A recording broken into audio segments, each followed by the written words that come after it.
ஒரு மகிழ்ச்சியான செய்தி. இதயம் நல்லெண்ணெயின் விலை லிட்டருக்கு ரூபாய் 105 குறைஞ்சிருக்கு. செப்டம்பர் 2023ல 1 லிட்டர் இதயம் நல்லெண்ணெயின் அதிகபட்ச விலை ரூபாய் 503. ஆனா இப்ப 1 லிட்டர் இதயம் நல்லெண்ணெயின் விலை ரூபாய் 398 மட்டும்தான் தமிழ்நாட்டுல. அப்ப இனிமே எல்லாரும் இதயம் நல்லெண்ணெய் வாங்கலாம் இல்ல? சொந்தங்களே, நம்முடைய இந்தியாவிற்கும் இலங்கைக்கும் இருக்கக்கூடிய குறிப்பாக மீனவர்கள் சம்பந்தப்பட்ட பிரச்சனைக்காக கடந்த வாரம் வெளியுறவுத்துறை அமைச்சரை சந்திப்பதற்காக வந்தோம். வெளியுறவுத்துறை அமைச்சரை சந்திச்சுட்டு ஜெய்சங்கர் ஐயாவை சந்திச்சுட்டு உங்கள்கிட்ட பேசணும். அன்னைக்கே உங்களுக்கு உறுதி அளிச்சுட்டு போனோம். அடுத்த மீட்டிங், ஃபாலோ அப் மீட்டிங், இதை முழுமைப்படுத்துவதற்காக மீன்வளத்துறை அமைச்சரை இன்று சந்திக்கிறோம் அப்படின்னு சொல்லிட்டு போயிருந்தோம். அதே போல இன்று நம்முடைய மீனவ பிரதிநிதிகள் பாரதிய ஜனதா கட்சியினுடைய மூத்த தலைவர்களோடு இணைஞ்சு இங்க வந்திருக்கிறாங்க. மீன்வளத்துறை அமைச்சர் ராஜீவ் ரஞ்சன் சிங் ஐயா அவர்களோடு மீன்வளத்துறையினுடைய 2 இணை அமைச்சர்கள், நம்முடைய அமைச்சர் அண்ணன் முருகன் அவர்களோடு மீன்வளத்துறையினுடைய செயலாளர், வெளியுறவுத்துறை அமைச்சர் சார்பாக அவருடைய பிரதிநிதி, இவ்வளவு பேர் நடந்த ஒரு பெரிய மீட்டிங் நடந்துச்சு. அதுல நம்முடைய மீனவ சொந்தங்கள் எல்லாம் நிறைய ஆக்கப்பூர்வமான ஆலோசனைகளை நம்முடைய அமைச்சர் அவங்களுக்கு கொடுத்தாங்க. அதே நேரத்தில் நம்முடைய மத்திய அமைச்சர் ஐயா ராஜீவ் ரஞ்சன் சிங் அவர்கள் தமிழ்நாட்டுக்கு தான் இந்தியாலேயே அதிகமான திட்டங்கள் மத்திய சம்பந்த யோஜனா நம்ம சொல்றோம், மீன்வளத்துறையினுடைய பிளாக்ஷிப் ப்ரோக்ராம். அதுல 11,056 கோடி மிக அதிகமாக கொடுக்கப்பட்ட மாநிலமே தமிழ்நாடு தான். ஆழ்கடல் படகுகள் 1,20,00,000 ரூபாய், 1,20,00,000 இருக்கக்கூடிய படகுகள் 50 படகுகளுக்கு மேல நம்ம கொடுத்துருக்கோம். கடல் பாசி, அதற்கான ரிசர்ச் சென்டர் ஆரம்பிச்சிருக்கோம். பல விஷயங்கள் பேசினாங்க. அதே நேரத்துல நம்முடைய மீனவர்கள் இலங்கை சிறையில கைதாகி இருப்பதற்கான முழு முயற்சியை வெளியுறவுத்துறை அமைச்சர் எடுத்துட்டு இருக்கிறாங்க. அதையும் இன்னைக்கு பேசணும். படகுகள் விடுவிப்பதற்கான முழு முயற்சி எடுத்துட்டு இருக்காங்க. அதையும் பேசணும். மிக முக்கியமாக இன்னைக்கு மீன்வளத்துறை அமைச்சர் அவர்கள் என்ன உறுதி கொடுத்திருக்கிறாங்கன்னா, நீங்க சொன்ன எல்லா விஷயங்களையும் நான் கேட்டுக்கிட்டேன், இதை எப்படி செயல்படுத்தணும் அப்படின்னு அதிகாரிகளோட பேசி நாங்க செயல்படுத்த போறோம். குறிப்பா தமிழ்நாட்டு மீனவர்களுக்கு ஸ்பெஷல் ஸ்கீம் வேணுமா, மத்திய அரசு செயல்படுத்தும். 2வது, இலங்கை கடற்பரப்பு சம்பந்தப்பட்ட பிரச்சனைக்கு மீன்வளத்துறை அமைச்சர் திரு ராஜீவ் ரஞ்சன் சிங் அவர்களும் வெளியுறவுத்துறை அமைச்சர் திரு ஜெய்சங்கர் அவர்கள் 2 மீட்டிங் நம்ம முடிச்சிட்டோம். 2 பேரும் நம்முடைய பாரத பிரதமர் நரேந்திர மோடி ஐயாவை சந்திக்க போறாங்க. ஏன்னா மீனவருடைய கருத்துக்களை 2 பேரும் தனித்தனியா கேட்டாங்க. 2 பேரும் மோடி ஐயா எடுத்துட்டு போக போறாங்க. இதுக்கு என்ன மாதிரி சொல்யூஷன் கொடுக்கலாம், குறிப்பாக மீனவர்கள் அவங்க இன்னைக்கு கடல் பரப்பு ரொம்ப குறைஞ்சிருச்சு, அவர்களுக்கு கேஜ் ஃபிஷிங் மாதிரி கொடுக்கலாமா, கடல் பாசி சம்பந்தப்பட்ட விஷயத்தை கொடுக்கலாமா, குறிப்பாக நம்முடைய கடல் பரப்புல இளைஞர்களுக்கு வேலை வாய்ப்பை எப்படி உருவாக்கலாம், இது சம்பந்தமான நாங்க பேசிட்டு பிரதமர் ஐயா எடுத்துட்டு போறோம்னு. அதனால மிகுந்த ஆக்கப்பூர்வமான நம்பிக்கை கொடுக்கக்கூடிய ஒரு அற்புதமான மீட்டிங் நடந்திருக்கு.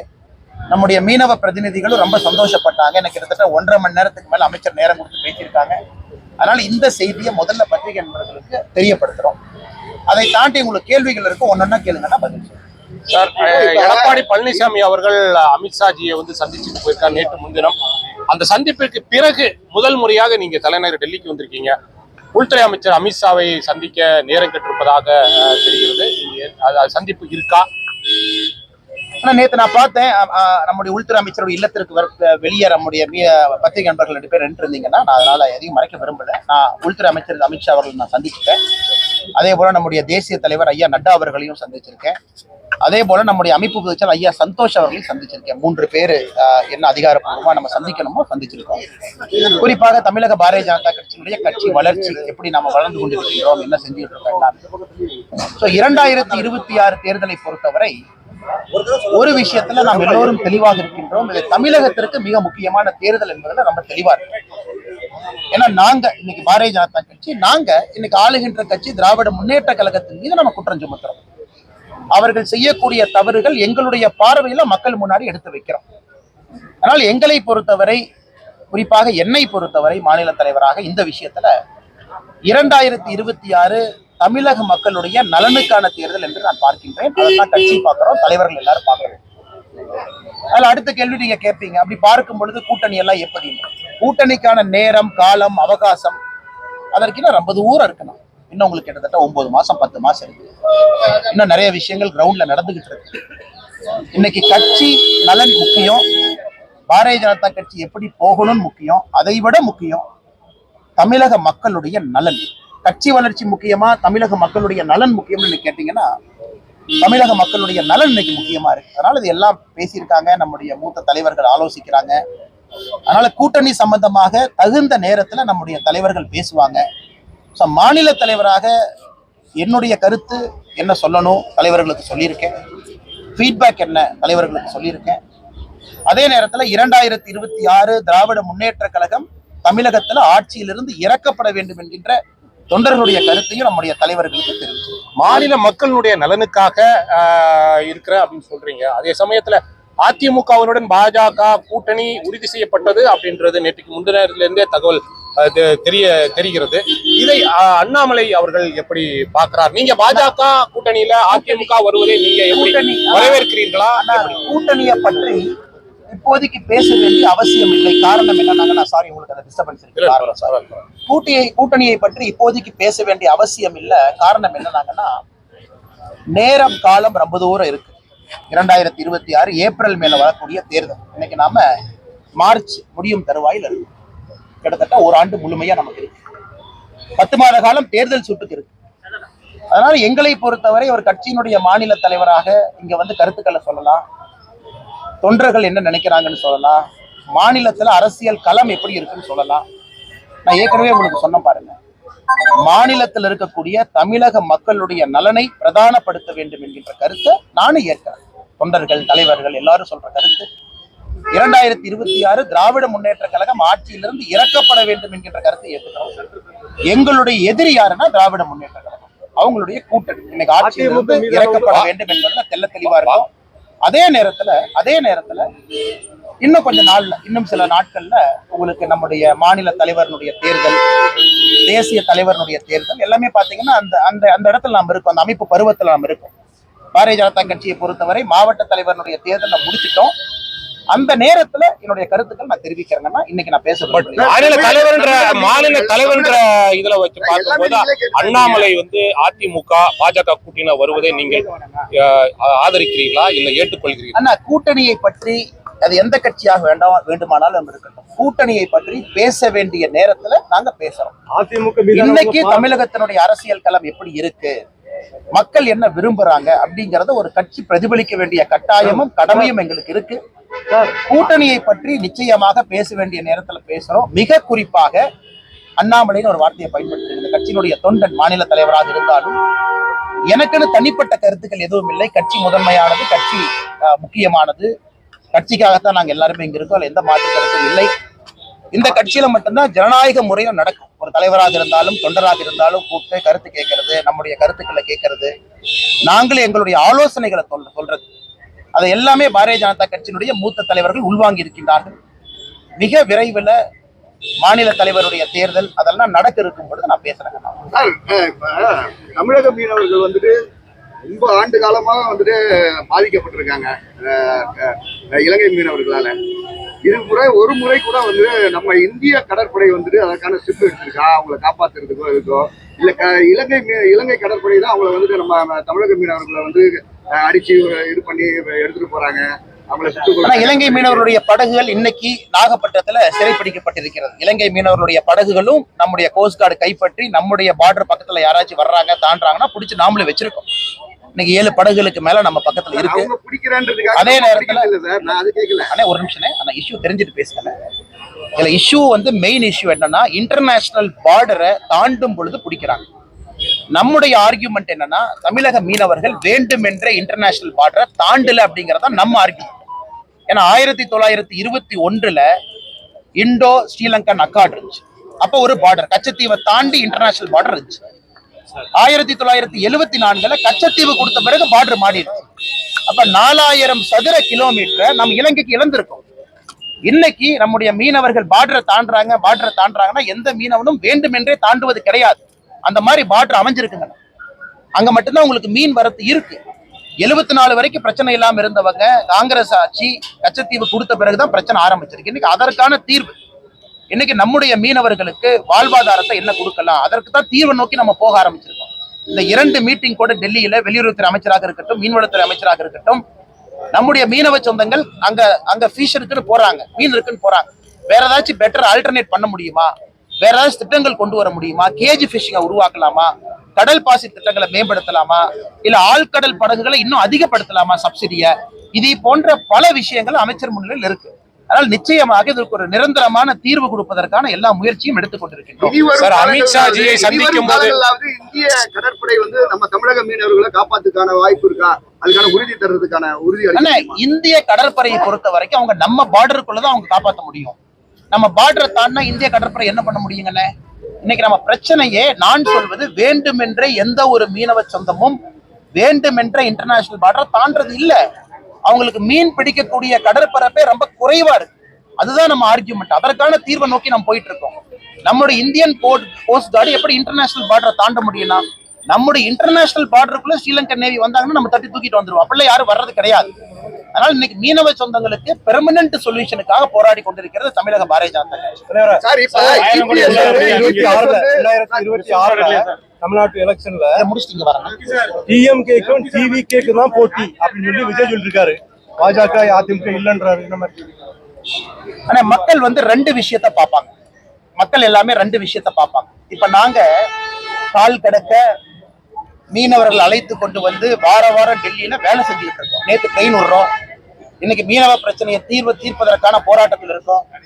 போன வாரம் வெளியுறவுத்துறை அமைச்சரை பார்த்து வெளியே கொண்டு வரதுக்கான முயற்சியில் இருக்கோம். போராட்டம் பண்றோம், கைதாகிறோம், டாஸ்மாக் ஊழலை பத்தி பேசுறோம், வீதி வீதியா போறோம். இது ஒரு அரசியல். கட்சி ஆரம்பித்து 1.5 வருஷத்துல 3 முறை வெளியே வருவது அது ஒரு அரசியல். இந்த அரசியலை மக்கள் பார்ப்பாங்கல்ல. கட்சி ஆரம்பிச்சு எத்தனை முறை வெளியே வந்தீங்க? எத்தனை முறை ஏசி காரை தாண்டி வெளியே வந்தீங்க? எத்தனை முறை மண்டபத்துல மீட்டிங் போட்டீங்க? அதனால சகோதரர் விஜயாக இருக்கட்டும், யாராக இருந்தாலும் பேசுவதற்கு உரிமை இருக்கு. ஆனா களத்துல மக்கள் வந்து யாருக்கு யார் எதிரின்னு ஒரு ஓட்டர் முடிவு பண்றாங்க, ஒரு வாக்காளர் முடிவு பண்றாங்க, ஒரு தமிழ் சொந்தம் முடிவு பண்றாங்க. எப்படி முடிவு பண்றாங்க? உங்களுடைய தொலைக்காட்சியில எல்லா கட்சியும் பாக்குறாங்க. வீரவசனம் மட்டும் பேசுறாங்களா, வாய்ச்சவடால் விடுறாங்களா, சினிமா டயலாக் பேசுறாங்களா? இது ஒரு கட்சி. களத்துல வேலை செய்யறாங்களா, பிரச்சனைக்கு தீர்வு கொடுக்கறாங்களா, மக்களோடு மக்களா நிக்கிறாங்களா? இது ஒரு கட்சி. அதனால யாரையும் இந்த நேரத்தில் நான் குறை சொல்ல, எல்லாரும் அவங்கவுங்க கருத்தை சொல்லட்டு. நான் சொல்வது கம்பாரிசன். இன்னைக்கு பாரதிய ஜனதா கட்சி திராவிட முன்னேற்ற கழகத்துக்கு எதிரியாக நின்று கொண்டிருக்கின்றோம் என்றால் நாங்க எத்தனை பேர் கைதானோம் கணக்கு போட்டு பாருங்க. தமிழக அரசியல் களத்துல கடந்த 4 ஆண்டுகள்ல அதிகமாக கைது செய்யப்பட்ட தொண்டர்கள் யார்? பாரதிய ஜனதா கட்சி. அதிகமாக முடக்கப்பட்ட கட்சி எது? பாரதிய ஜனதா கட்சி. எத்தனை முறை பாரதிய ஜனதா கட்சி கோர்ட்டுக்கு போய் அனுமதி வாங்கி கூட்டம் நடத்தணும்? பாரதிய ஜனதா கட்சி. பாரதிய ஜனதா கட்சியினுடைய பாரத பிரதமர் நரேந்திர மோடி அவர்கள் வருவதற்கு அனுமதி கொடுக்கல, கோர்ட்டுக்கு போய் அனுமதி வாங்கி கோயம்புத்தூர் கொண்டு இதெல்லாம் மக்கள் பாக்குறாங்கல்ல. அதனால வாய்ச்சவடாலா, வெறும் பேச்சா, சினிமா டயலாகா, களத்துல வேலையா மக்கள் பாக்குறாங்க. ஏன்னா அதே டிவியில எல்லா தலைவர்களும் உங்கள்கிட்ட பேசும் பொழுது நாங்கள் எங்களுடைய வேலையை தமிழக மக்கள் முன்னால் வைத்திருக்கின்றோம், உங்களுக்காக பணி செய்யறோம், மக்கள் முடிவு செய்யட்டும் யார் யாருக்கு எதிரி. நாங்கள் தெளிவாக இருக்கின்றோம். திராவிட முன்னேற்ற கழகத்தினுடைய தப்பை சுட்டி காட்டுவதிலே, திருத்துவதில், மக்கள் மன்றத்துல எடுத்து சொல்வதில், தீர்வு கொடுவதில், போராடுவதில் பாரதிய ஜனதா கட்சி முதன்மையான கட்சியா. சார், விஜய் இன்னைக்கு சொல்றாரு, பிரதமர் பத்தி பேசுறாரு. ஒரே நாடு ஒரே தேர்தல் என நீங்க ஸ்டார்ட் செய்யும் போதே புரிஞ்சிடுச்சு பிரதமர் சார். தமிழ்நாட்டை கொஞ்சம் கேர்ஃபுல்லா ஹேண்டில் பண்ணுங்க சார். தமிழ்நாடு நிறைய பேருக்கு தண்ணீர் காட்டி உள்ளது அப்படின்னு பிரதமரை கடுமையாக விமர்சனம் செய்திருக்கிறார் விஜய். இதை பத்தி நீங்க என்ன நினைக்கிறீங்க? இன்னைக்கு சகோதரர் விஜய் அவருடைய தமிழக வெற்றி கழகத்தினுடைய பொதுக்குழு கூட்டம் நடக்குது. தமிழகத்துல நிறைய கேள்விகள் நீங்க கேட்டீங்க, சென்னையில் நடக்குது. இன்னைக்கு சகோதரர் விஜயாக இருக்கட்டும், அவரு கூட மேடையில பேசுறவங்களா இருக்கட்டும், ஒரு விஷயத்தை அவங்க புரிஞ்சுக்கணும். அரசியல் என்பது வெறும் மைக் எடுத்து பேசிவிட்டு கை காட்டிட்டு போறது அரசியல் கிடையாதுங்க. களத்துல நின்று வேலை பார்ப்பது அரசியல். நான் சகோதரர் விஜய் அவருக்கு ஒரு சின்ன அரசியல் பாடத்தை எடுக்கிறேன். 1973 கடைசியா டீலிமிட்டேஷன் நடந்த பொழுது, இப்ப நம்ம டீலிமிட்டேஷன் 2026 பேசுறோம். 1973 டீலிமிட்டேஷன் நடந்த போது சகோதரர் விஜய் நல்லா அவங்க கேட்டுக்கணும் அண்ணன், ஏன்னா சில அரசியல் புரிதல் அவருக்கு இருக்கணும். அன்னைக்கு இந்தியாவுடைய லோக்சபா சீட் 525 இருந்து 545 உயர்த்தப்படுகிறது. 1973 20 சீட் உயர்த்துறாங்க. 20 சீட்ல தமிழ்நாட்டுக்கு எவ்வளவு கிடைச்சது? 0. அப்ப 20 சீட்டு உயர்த்தியும் 1973 தமிழ்நாட்டுக்கு ஒரு சீட்டு கூட 73ல கிடைக்கல டீலிமிட்டேஷன்ல. சில மாநிலங்களுக்கு 3 சீட் அதிகமாச்சு, சில மாநிலங்களுக்கு 2 சீட் அதிகமாச்சு, சில மாநிலங்களுக்கு 1 சீட் அதிகமாச்சு. அன்னைக்கு ஆட்சியில் இருந்தது யார்? காங்கிரஸ். தமிழ்நாட்டில் ஆட்சியில் இருந்தது யார்? திராவிட முன்னேற்ற கழகம். அம்மையார் இந்திரா காந்தி அவர்கள் கூட்ட அனைத்து கட்சி கூட்டத்திற்கு தமிழகம் சார்பாக 73ல கூட்டத்துக்கு போனது யார்? கலைஞர் கருணாநிதி ஐயா. அன்னைக்கு திமுக டீலிமிட்டேஷன் கமிஷன் மீட்டிங் 1973ல போய் இந்தியாவினுடைய லோக்சபா சீட்டு 20ஆக உயர்த்தப்பட்ட பொழுது கலைஞர் ஐயா தமிழ்நாட்டுக்கு 1 சீட்டு கூட வாங்கி கொடுக்கல.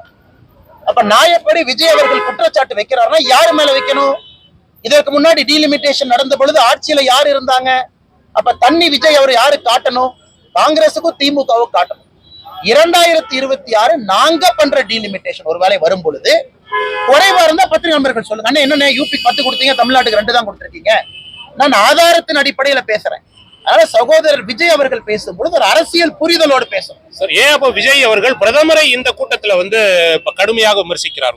பிரதமர் கிட்ட தனிப்பட்ட முறையில ஒரு பிரதமரை விமர்சிப்பதற்கு என்ன காரணம்? அண்ணே, அரசியலை பொறுத்த வரைக்கும் ஒரு ரவுடி அடிச்சா தான் இன்னொரு ரவுடிய மக்கள் ரவுடின்னு ஏத்துக்குவாங்க. இது யார் ரவுடி? படத்துல எல்லாம் சொல்றாங்க, நான் டான் சும்மா இல்ல 10 டான் அடிச்சேன். இன்னைக்கு இவங்க எல்லாமே யாருன்னா அரசியல்ல யாரு சக்தி வாய்ந்தவராக இருக்கிறாங்க அவர்களை பத்தி பேசினா ஒரு மைலேஜ் கிடைக்கும். இன்னைக்கு ராகுல் காந்தி அவரை பத்தி விஜய் அவங்க பேச முடியுமா? பேச முடியாது. விஜய் அவங்க அங்க வந்துட்டு யாரை பத்தி பேச முடியும்? விஜய் அவர்கள் ஒருத்தர் மேல குற்றச்சாட்டு வைக்கிறாங்கன்னா பிரதமர் மேலதான் வைக்க முடியும். ஏன்னா மீடியா வெளிச்சம். அதற்காக பேசுறாரு. ஆதாரத்தின் அடிப்படையில பேசினா நான் பதில் சொல்றேன். 1973 டீலிமிட்டேஷன் சொன்னேன். தமிழ்நாட்டுக்கு நிதி கொடுக்கலையும் விஜய் சொல்றாரா? பதில் சொல்றேன் எவ்வளவு நிதி கொடுத்தோம்னு. இது என்னுடைய கடமை. அதனால தொடர்ந்து நான் சொல்லிக் கொண்டிருப்பது. அது மட்டும் இல்ல, இன்னொரு நண்பர் கேள்வி கேட்டீங்கல்ல உங்களை பத்தி. எடப்பாடி அவர்கள் இல்ல முடிக்கணும். டிவிகேல வந்து இன்னதோ ஒண்ணு சொன்னாங்க. ஆனா சகோதரர் விஜய் அவர்கள் ஒரு விஷயத்தை உணர்ந்தார். ரெட் ஜெயின் மூவிஸ்க்கு திறப்பு விழா நடத்தினதே சகோதரர் விஜய் தான். குருவி படத்துல சகோதரர் விஜய் அவர்கள் தான் ரெட் ஜெயின் மூவிய தமிழ்நாட்டு மக்களுக்கு அறிமுகப்படுத்தினார். இதான்ப்பா ரெட் ஜெயின் மூவி, முதல் படமே நான் தான். சகோதரர் விஜய் அது மட்டும் இல்ல, ரெட் ஜெயின் மூவி பீஸ்டாக இருக்கட்டும், இன்னொரு படமாக இருக்கட்டும், அதனுடைய ப்ரொடக்ஷன் மட்டும் இல்ல, டிஸ்ட்ரிபியூஷன் ரெட் ஜெயின் தான் பார்த்துச்சு. நான் ஆதாரத்தின் அடிப்படையில சொல்றேன்.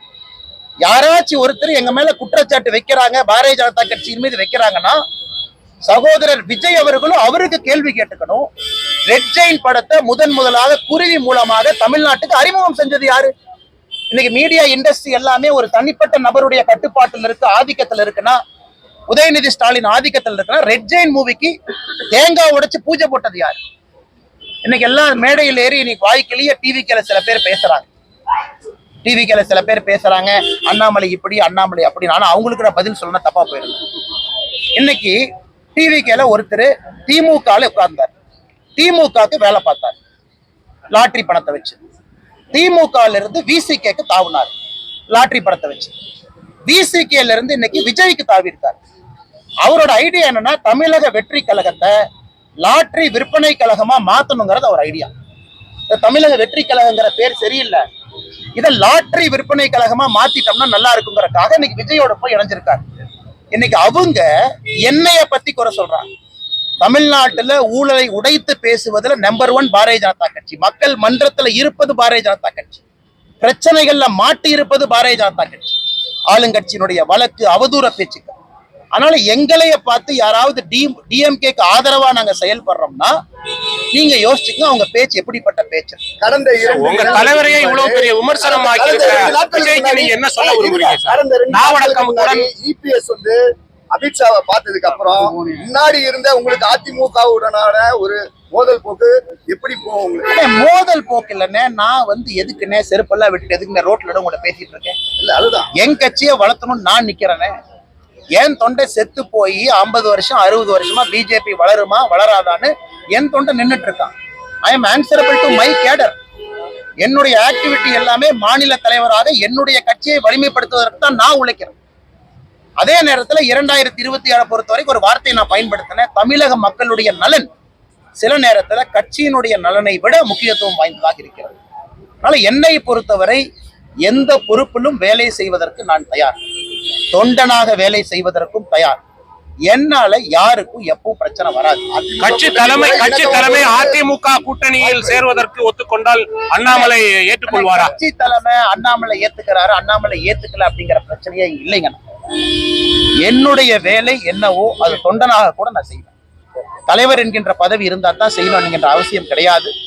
அதனால் எந்த கருத்துக்களாக இருந்தாலும் நாங்க எங்களுடைய தலைவர்கள்ட்ட சொல்லியிருக்கோம்.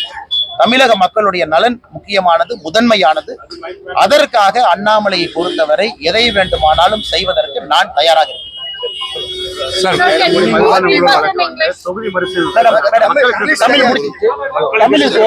English mic and Tamil. விஜய்க்கு என்ன சொல்ல விரும்புறீங்க? திமுகவோட இணக்கமான போக்கு வந்து சன் டிவி ராமகிருஷ்ணன்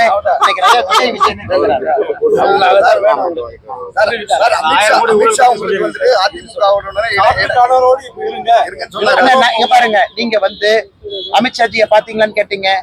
நான் உங்களைய பார்த்தேன்னு சொல்ல பார்த்தனே சொன்னீங்க. எங்களுக்கு அரசியல் பத்தி நீங்க பேசலையே. அமித்ஷாயை பார்த்ததுக்கு அப்புறம் கண்டிப்பா பேசிருப்பாரு அரசியல் பத்தி, கண்டிப்பா கூட்டணி பத்தி பேசியிருப்பாரு. அண்ணே ஒரு பாயிண்டா சொல்லுங்க. ஒரு கட்சியில தலைவர்கள் தொண்டர்கள் என்ன பேசுறோம் அப்படிங்கிறது எங்களுக்குள்ளேங்கண்ணா. கட்சியினுடைய வளர்ச்சிக்காக எந்த நேரத்துல கூட்டணியை பற்றி பேச வேண்டும் பேசுறோம், எந்த நேரத்துல நான் உங்ககிட்ட பேசணும் பேசுறேன். இப்ப அதற்கான நேரம் இல்லைங்கண்ணா. நீங்க சுமூகமா இருந்திருந்தா பரவாயில்ல. இப்ப நீங்க வந்து ஒரு மோதல் இபிஎஸ்க்கு உங்களுக்கு ஒரு சில மோதல் போக்கு இருக்குது. இது சம்பந்தமா எல்லாம் சொல்லிட்டேன். புதுசா சொல்லணும்னா அலாவுதீன் அற்புத விளக்கு தினத்தந்தி பேப்பரை வாங்கிட்டு வந்து வேதாளம் முருகுமரன் தான் சொல்லணும். நன்றிங்கண்ணா.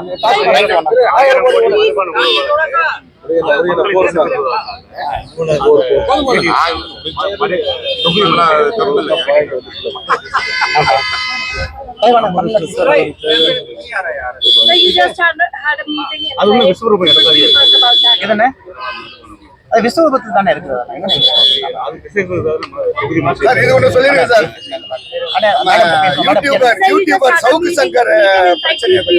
டெய்லி பேசிட்டு தானே இருக்கிறேன். நீங்க டெல்லியில எடுத்தாலும் தமிழ்நாட்டுக்கு தானே ஃபீடு போகுது.